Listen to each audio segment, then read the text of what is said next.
এই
পথ যদি না শেষ হয় তবে কেমন হতো বলো তো। পথ শেষ হবে কি না তা জানি না, তবে এই পথ শেষ না হওয়ার আগেই আবারও বেরিয়ে পড়লাম নতুন এক জায়গার সন্ধানে। শীতের বিকেল, সাথে বাইক রাইডিং এবং হারিয়ে যাওয়া এক অজানা অচেনা রাস্তায়। বেশ রোমাঞ্চকর একটা ব্যাপার বটে, কি বলো তোমরা? আজকের ভ্রমণের সমস্ত ইনফরমেশান এই ভিডিওতে তোমরা পাবে। ভিডিওটা শেষ পর্যন্ত দেখতে থাকো এবং তোমরাও এই ভ্রমণের আনন্দ উপভোগ করতে থাকো। Hey guys, welcome back to my another video. This is Santanu. You are watching Green Arjun Explore. তো আজকে এসে গিয়েছি নীলাঞ্জনা পার্কে। এই পার্কটা তোমাদের ঘুরে দেখাবো, তো চলো ঘুরে দেখে নেওয়া যাক।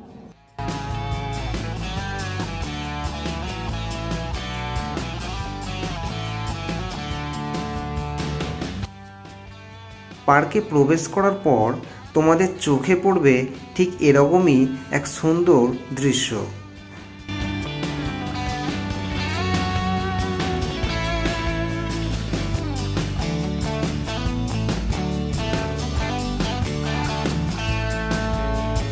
তারপর এই দৃশ্য যা ভ্রমণপ্রেমীদের সহজেই দৃষ্টি আকর্ষণ করবে।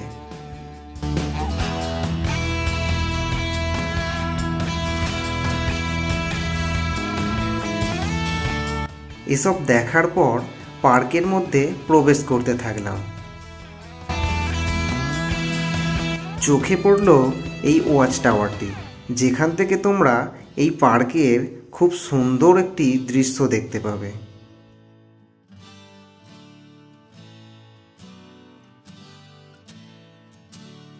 এই সতর্কতামূলক বার্তাগুলো অবশ্যই পড়ে নিও, পাছে তোমাদের কোনো জরিমানা দিতে না হয়।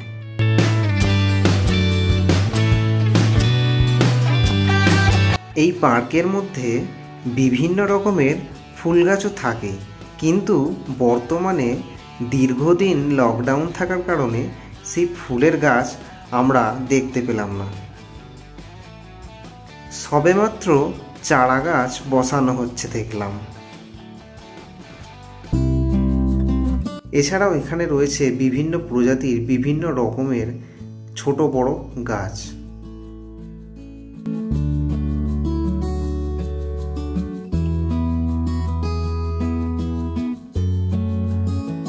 এই পার্ক ছোটদের এবং বড়দের উভয়ের জন্যই খুব আরামদায়ক একটি জায়গা।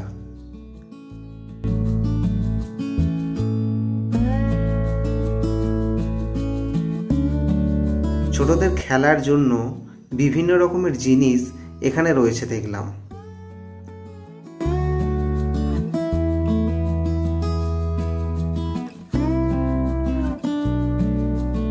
এখানে বেশ বড় একটি পুকুর রয়েছে দেখলাম, যা জায়গাটিকে আরো মনোরম করে তুলেছে।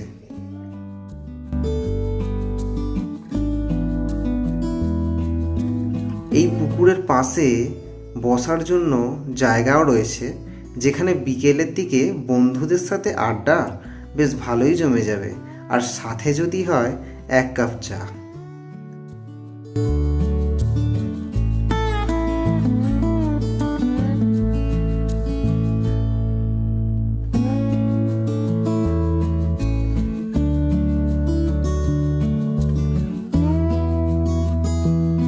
এখানে অবশ্য তোমরা নিজেদের কাছের মানুষের সাথেও বেশ কিছুক্ষণ সময় কাটিয়ে যেতে পারো।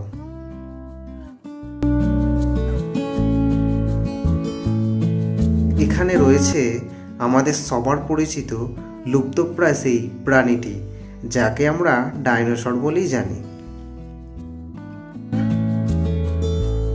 এখানে ফটোগ্রাফি করার জন্য বেশ ভালো ভালো জায়গা রয়েছে।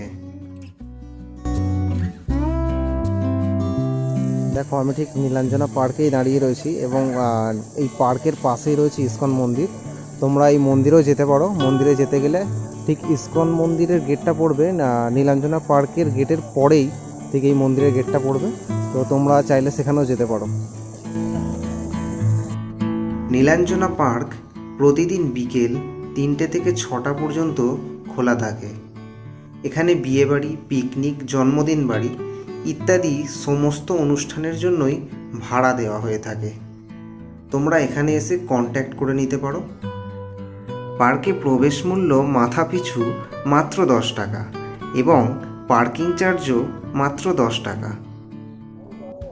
তো তোমাদেরকে পার্কটা আমি ঘুরিয়ে দেখালাম, আশা করি তোমাদের ভালো লাগবে এবং তোমরা এখানে এসো শীতকালে একদিনের জন্য বিকেলের দিকে ঘুরতে আসতে পারো পার্কটিতে। আশা করি তোমাদের ভালো লাগবে। আর তোমাদের লোকেশানটা আমি দিয়ে দিচ্ছি ডেসক্রিপশন বক্সে, তোমরা সেটা দেখে নিও। এবং তো ভিডিওটা এখানেই শেষ করছি, দেখা হবে পরবর্তী ভিডিও। ততদিনের জন্য তোমরা সবাই ভালো থেকো, সুস্থ থেকো এবং সকলকে ভালো রেখো।